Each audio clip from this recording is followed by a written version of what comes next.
Сәлеметсіздер ме оқушылар? Бүгінгі жаңа сабақ 18-ші сабақ. Адамдық борышың.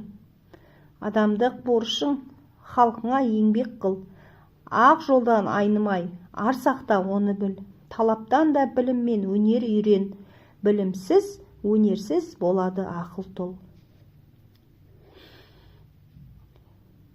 Халқыңа еңбек қыл деген, мысалы, мұғалім оқушыларға сабақ үйретеді, сөйтіп халқына қызмет етеді.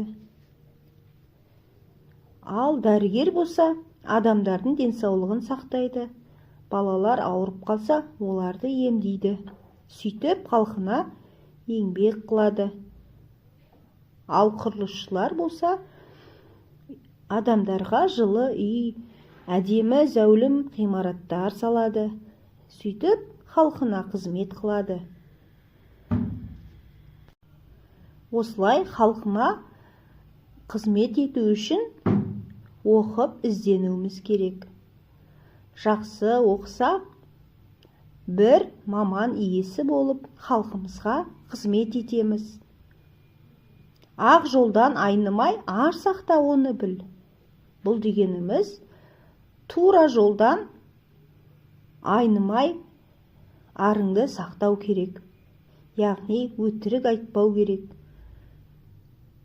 Зиянды нәрселерден алыс болу керек. Талаптан да білімсіз, білім мен өнер үйрен. Яғни білімге ынталанып, ден қойып оқуымыз керек. Талаптанып, білімді болуымыз керек. Және өнер үйренуіміз керек. Мысалы, ұстадан ағаш жонуды үйренсек болады. Өнерлі бала еш жерде қалмайды. Тігіншіден тігін үйренуге де болады. Өнердің артықшылығы болмайды. Суретшіден сурет салып үйренуге болады.